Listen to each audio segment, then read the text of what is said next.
और मैंने खोजना शुरू किया तो पता चला भारत में सबसे ज्यादा गाय का कत्ल भारत की सरकार कर रही है, मुसलमान नहीं कर रहे हैं।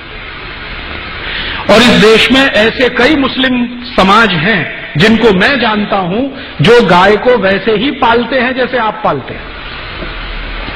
आप कभी आइए, गुजरात में कच्छ नाम का एक जिला है। कच्छ जिले में एक नहीं सैकड़ों मुसलमान नहीं हजारों हैं जो गाय पालन करते हैं। गाय का दूध बेचते हैं, दूध में से दही बनाते हैं, दही से मक्खन निकालते हैं, मक्खन से घी बनाते हैं और बेचते हैं।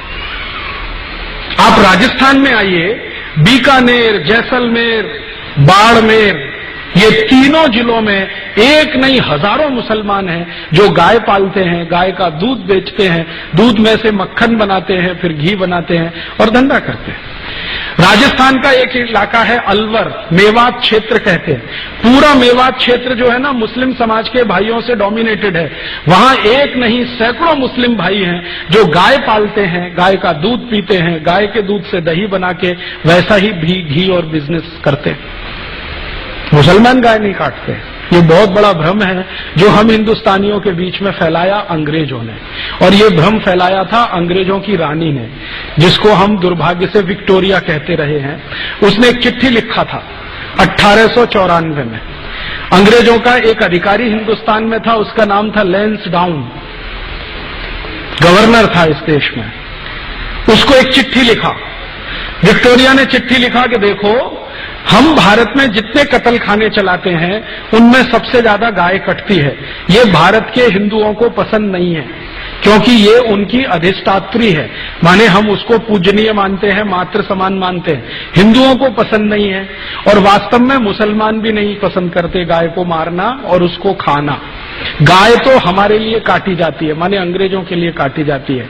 अब भारत में हिंदू और मुसलमान कभी एक हो गए और गाय बचाने में लग गए तो हमारी सरकार नहीं चलेगी भारत में। इसलिए तुम एक काम करो कि जितने कत्ल खाने चल रहे हैं गाय काटने के लिए, उनमें मुसलमानों की भर्ती कर दो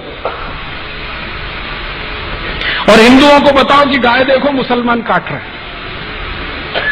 तो हिंदुओं की भर्ती नहीं, मुसलमानों की भर्ती कर दो। हिंदुओं को बताओ कि गाय मुसलमान काट रहे हैं, कट हमारे लिए रही है, काट रहे हैं मुसलमान, खाते नहीं है, हम खा रहे हैं, काट रहे हैं ये। हिंदुओं को जब ये पता चल जाएगा, ये दोनों एक दूसरे को लड़ मारेंगे और ये लड़ने लगेंगे तो हमारी गद्दी सुरक्षित रहेगी और हम भारत पर 1000 वर्ष तक राज करेंगे।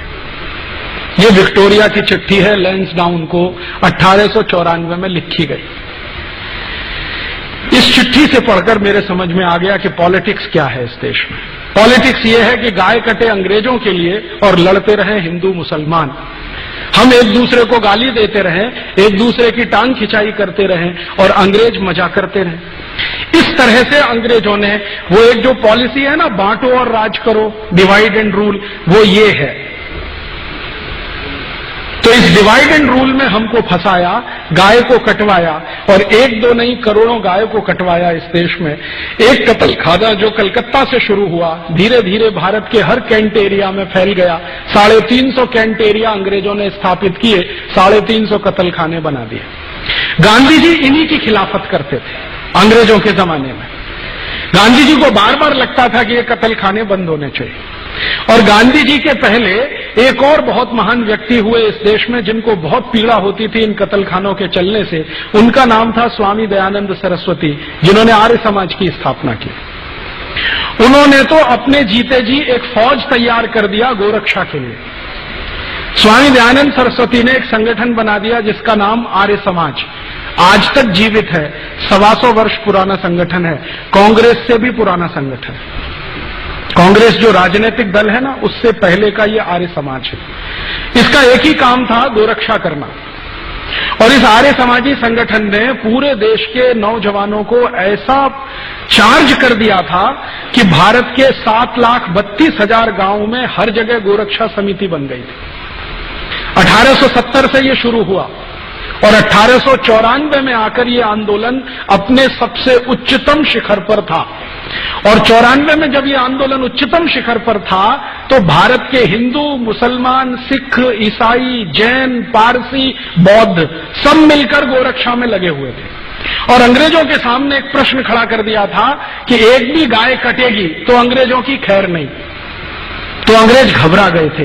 इसी घबराहट में रानी ने चिट्ठी लिखी थी 1894 में कि अगर इस आंदोलन को तोड़ना है, हिंदू मुसलमानों को लड़ाना है, तो तुम ये काम करो कि सारे कत्ल खानों में मुसलमानों की भर्ती करो और हिंदुओं को बताओ कि गाय ये काट रहे। और जब ये खबर अंग्रेजों ने फैलाई, उसके बाद इस देश में हिंदू मुसलमानों के दंगे शुरू हो गए। मैं आपको विनम्रतापूर्वक बताना चाहता हूं कि 1894 के पहले इस देश में एक भी हिंदू मुस्लिम दंगा नहीं हुआ।